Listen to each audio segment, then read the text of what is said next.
జగన్ పై మంత్రి సవిత మండిపడ్డారు. Jagan చేస్తున్నవి cheap politics అన్నారు. తల్లిని చెల్లిని మోసం చేసిన వ్యక్తి ప్రజల కోసం ఏం పని చేస్తాడన్నారు. గతంలో ఏపీని గంజాయి రాష్ట్రంగా మార్చారని మండిపడ్డారు. గత 5 ఏళ్లలో దళితులపై దాడులు ఎలా చేశారో చూశామని అన్నారు. జగన్ రౌడీ షీటర్లను పరామర్శించడం అంటే అరాచకాలను ప్రోత్సహించడమేనని విమర్శించారు ఆమె.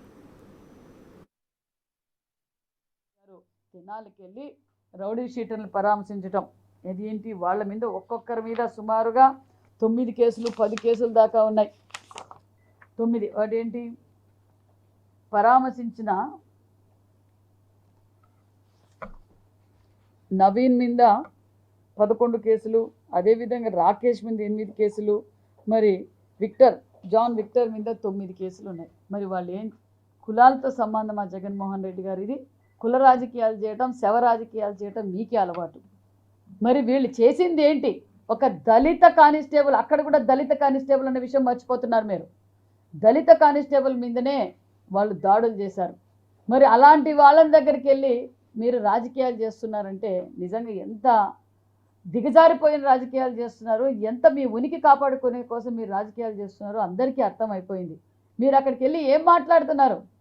చంద్రబాబు నాయుడు గారిని ఈడ్చికొట్టాల. ఖబర్దార్ జగన్మోహన్ రెడ్డి గారు.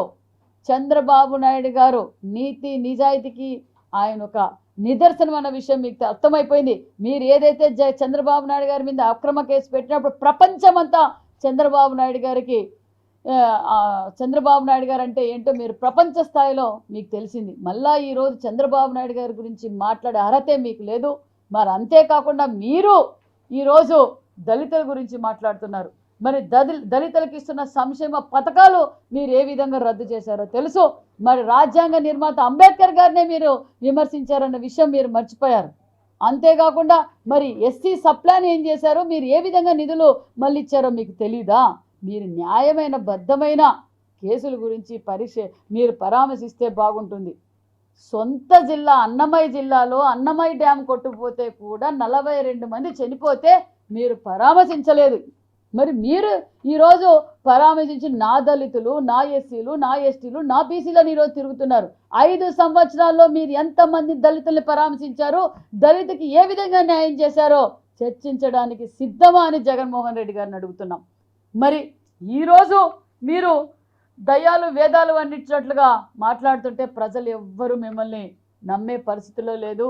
మీరు ఏం మాట్లాడుతున్నారో తెలుసు. చట్టం తన పని చేసుకుపోతోంది. లా అండ్ ఆర్డర్ గత 5 సంవత్సరాలుగా లా అండ్ ఆర్డర్ లేక ఎంతమంది ప్రజలు ఇబ్బంది పడ్డారో తెలుసు. ఇప్పుడు లా అండ్ ఆర్డర్ సక్రమంగా జరుగుతుంది. ఎన్డీఏ ప్రభుత్వం అధికారంలోకి వచ్చాకన్న విషయం ప్రజలందరికీ తెలుసు. మరి మీరేదో వెన్నుపోటు దినోత్సవం అన్నారు. వెన్నుపోటు దినోత్సవం మీరే వెన్నుపోటుకి అంబాసిడర్ అనే విషయం అందరికీ తెలుసు. వెన్నుపోటు కేర్ ఆఫ్ అడ్రస్ ఎవరంటే జగన్మోహన్ రెడ్డి గారే. ఎందుకంటే 5 సంవత్సరాలుగా ప్రజల్ని ఏ విధంగా వెన్నుపోటు పొడిచారు, మరి మీ తల్లిని ఏ విధంగా వెన్నుపోటు పరిచారు, మీ చెల్లిని ఏ విధంగా వెన్నుపోటు చేశారు, బాబాయిని గొడ్డలపోటు ఏ విధంగా మీరు వెన్నుపోటు చేశారో ప్రజలందరికీ తెలుసు.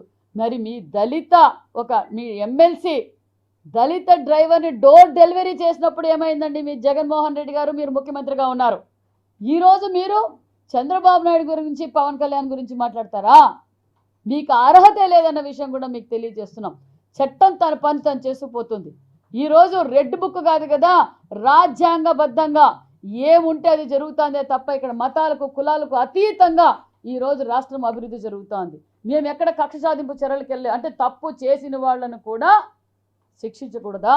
ఇదేనా మీరు ప్రోత్సహించుండేది? గతంలో ఎలాగో రౌడీ షీటర్ని ప్రోత్సహించారు, మరి గంజాయిని తయారు చేశారు. గంజాయి రాష్ట్రంలో రైతులు పెట్టే పంట కన్నా మీరు గంజాయి ఎక్కువ పెట్టారు. ఈరోజు ఆ ఒక పద్ధతి ప్రకారంగా చంద్రబాబు నాయుడు గారు పక్క, పవన్ కళ్యాణ్ గారు పక్క, లోకేష్ బాబు గారు ఒక రాష్ట్రాన్ని అన్ని రంగాలను అభివృద్ధి చేస్తుంటే మీకు అర్థం కావడం లేదు.